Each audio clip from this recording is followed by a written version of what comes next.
Welcome back to the Science of Peace. My name is Ms. M to the Z to the Z. So, three things, three things to get you started on your path to enlightenment.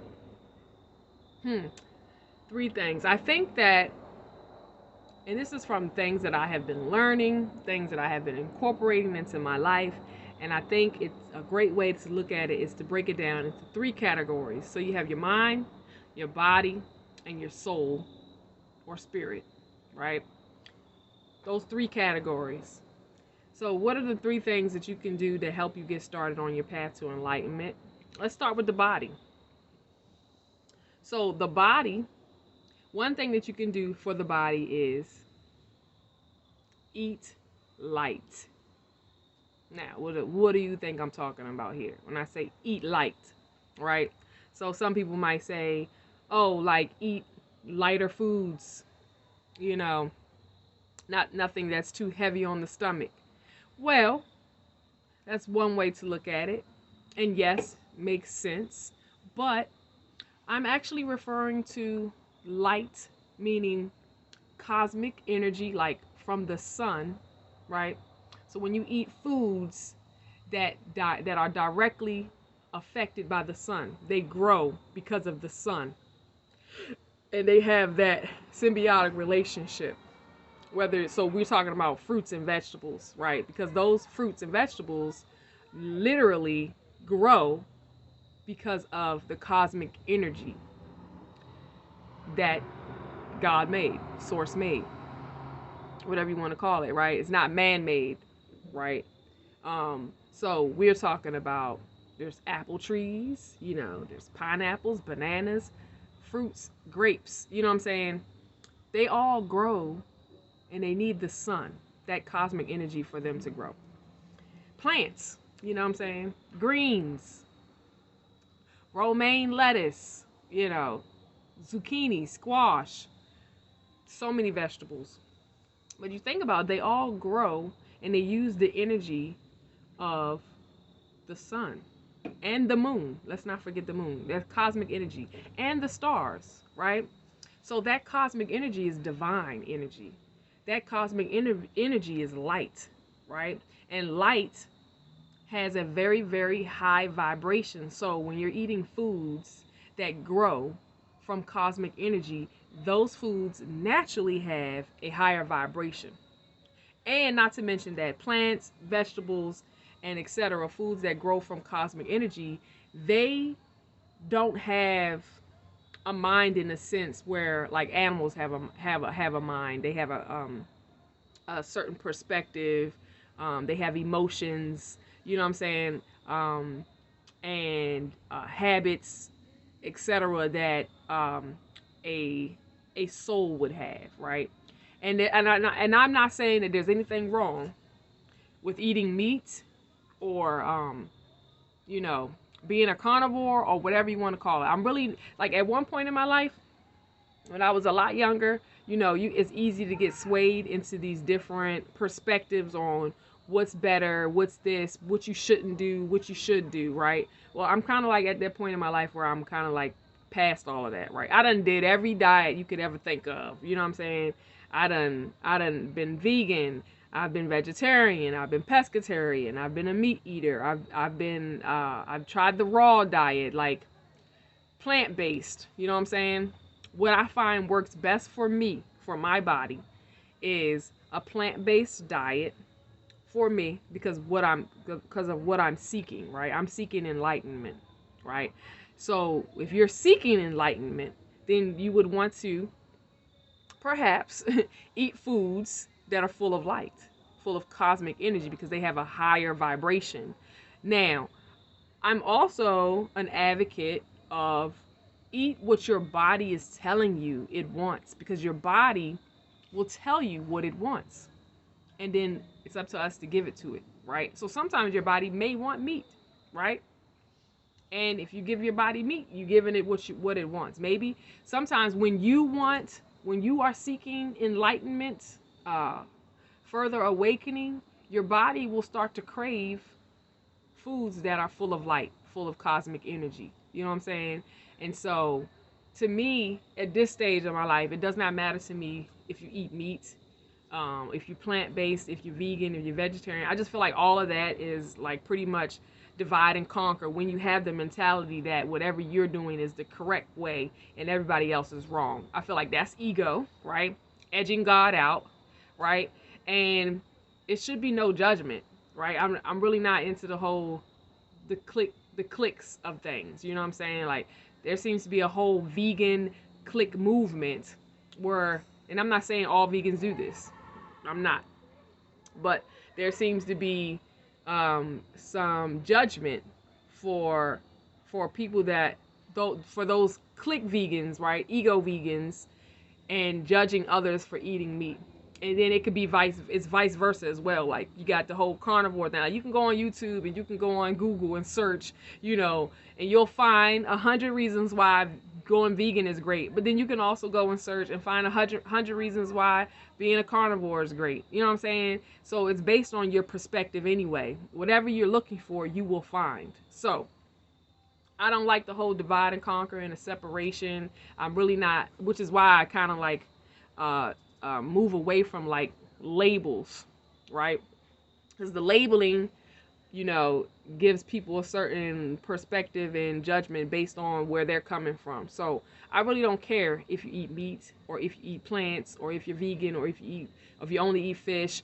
Like, to me at this point, it does not matter. But in reference to your enlightenment and your awakening, right? The science behind eating more foods that are full of light is that light and cosmic energy, divine energy, has a very, very high vibration. So you are what you eat, right? And the more high vibratory foods you eat, the more you become the same.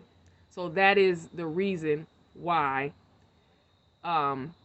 choosing to eat plant-based, eating more fruits and vegetables will help you achieve, if that's your goal, to achieve enlightenment. It'll help you get there faster, because basically, like, anything that you want, you have to become. And so that's one way of becoming. And then, like I said, when you do eat animals, animals are light as well. So let's not get that twisted. Animals are light as well, but they're just distorted forms of light because of the filter of being an animal, having an animal consciousness, the emotions that an animal has, you will take on. You know what I'm saying? So if they're not cared for properly, if the death is trauma, you know what I'm saying? All those get swooped up into the DNA and the body consciousness of the animal, which we can still convert through alchemy. And what I mean by that is simply prayer. You know what I'm saying? One of the indigenous reasons, Aboriginals reasons why we used to pray over food, one of the reasons, was we're blessing the food, showing gratitude for the food, and doing just that alone naturally raises the vibration of the food. Don't believe me? Go look up Dr. Yamoto with his experiments with water. Those are some of the most amazing experiments that I've ever seen. And basically with those experiments, what he did was he using a very fine microscope, was able to take photographic pictures of the molecules of before and after. So like the water molecule of water before it was blessed, right? And then after. And you can see a very distinct difference on the way that the molecule was shaped and formed. Like before the blessing, it may looked like murky, you know what I'm saying? Like didn't really have a distinct formation. And then after the blessing, it looked like a snowflake. And he did this with numerous things. Like you could do it with plants. You could do your own experiments. I've done this with some of my students before, where we, take a plant, and it's not just blessings with the word, but also even if you write on that plant or you write on the water, meaning like if you have a dish of water, or if you have a plant and you take a piece of tape and write on there love, right? And then you put on the other one hate, that the words actually have vibrations as well. Hate has a negative vibration. Love has a positive vibration. So the plant that had love on it, the one that received love, that love was written on it, of course, grew stronger and faster, more vibrantly than the one that said hate. And so you can see that with your own eyes. But then also you could do it with water, but you would need that microscope to be able to look at the molecule of the water, because he found that when he put negative words on the water, the molecules shifted into it didn't have like that crystalline structure. It looked murky, nasty, right? But when he blessed, not blessed, but when he put the words of love, happiness, joy, and he put that on the water, the molecules once again shaped into beautiful crystalline structures looking like snowflakes, and each one was different. Love had a different crystalline snowflake image than joy, you know what I'm saying, or beautiful.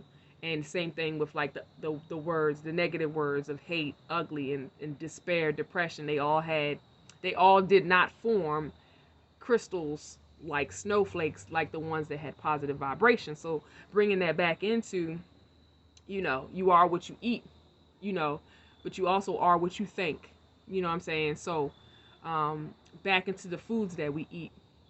When we're eating, you want to eat more high vibratory foods. And one way to do that is, if you are going to, eat meat or whatever that thing is that may not have a higher vibration as an orange or an apple or something like that with the cosmic energy, then pray over your food, show blessings, you know what I'm saying? And that's the alchemy, because literally you are changing, transforming that molecule, the way that it is, into something else of a positive vibration of what you intend.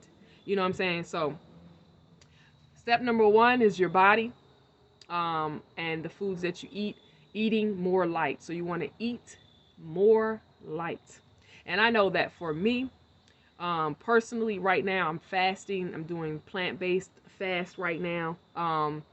And the majority of what I'm planning to eat after my fast will be plants, whole foods plants, because at one point in my journey, I was vegan, and I was eating a lot of processed vegan foods, like, the veggie burgers and everything, the veggie sausages and crumbles and all those type things.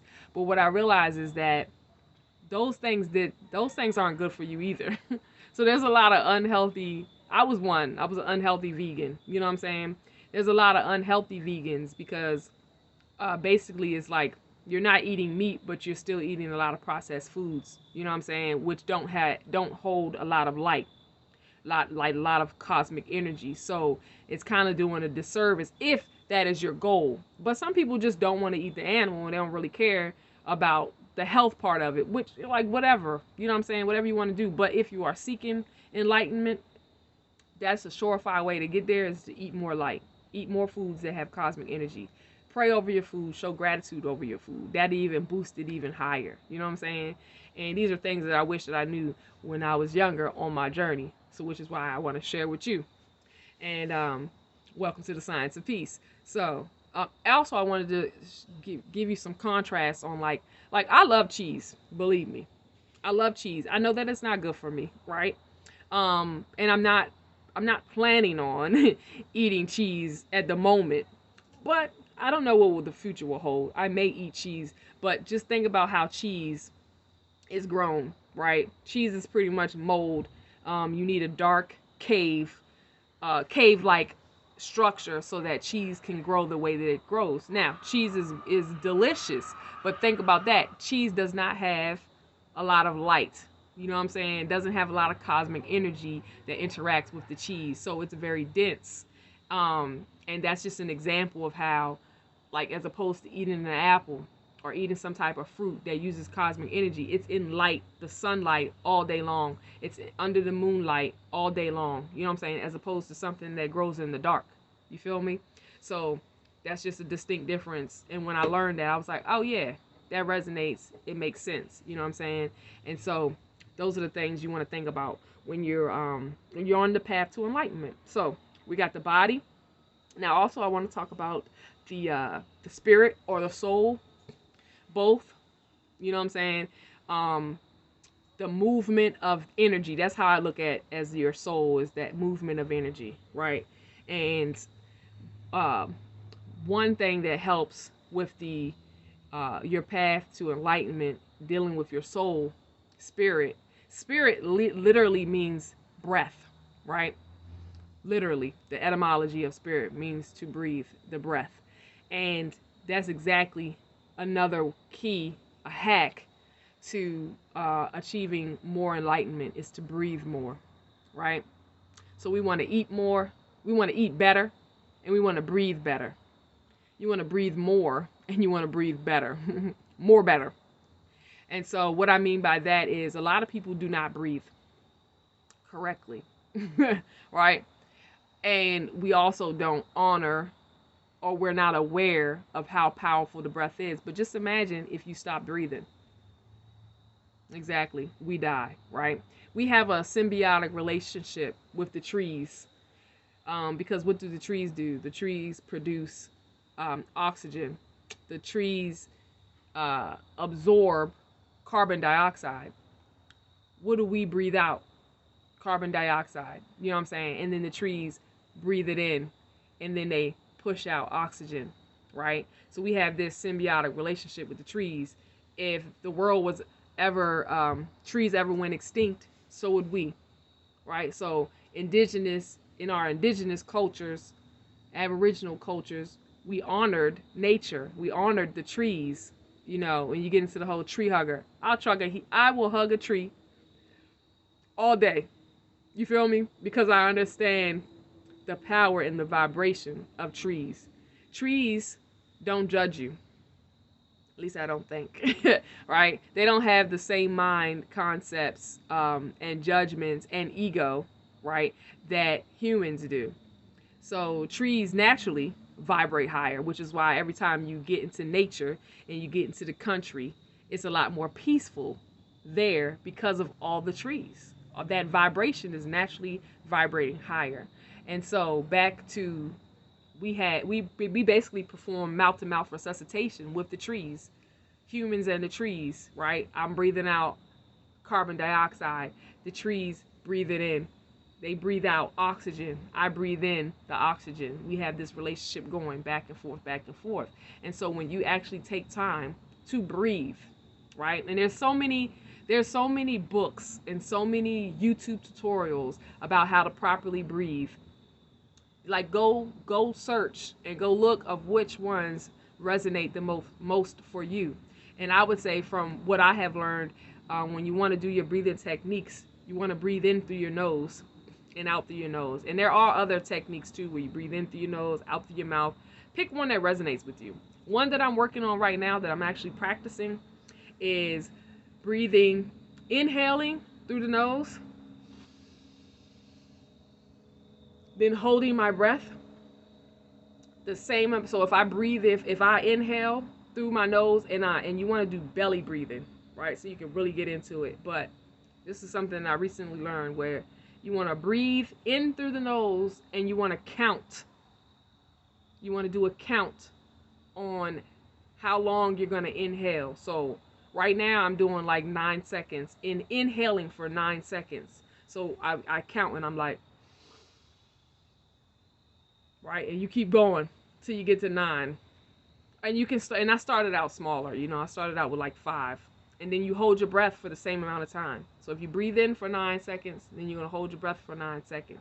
And then you're going to exhale for 9 seconds, right? So you just naturally let it breathe out, exhale slowly, so that you can reach those 9 seconds. And then you just keep cycling that. And there's a whole science behind that, and we probably do that on another episode, because you can literally study the breath for years, right? It's so much to it, because it naturally is going to have you vibrating higher. It's going to circulate oxygen to the brain. It's going to start moving certain chemicals, dopamine, serotonin, through the blood system. You know what I'm saying?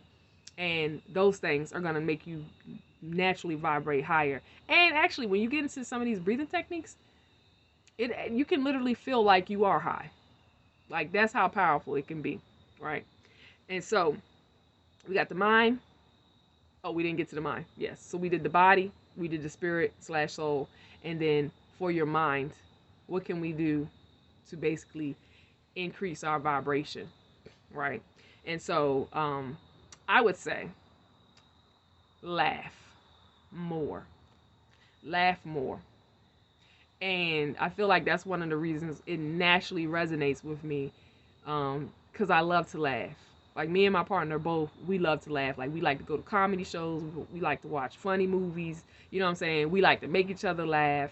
And the more that you laugh, laughter is universal, and it's it's a high vibration. You feel good when you laugh. So, 3 things: you want to eat better, breathe better, laugh more. That's my time. Peace, and I'm out.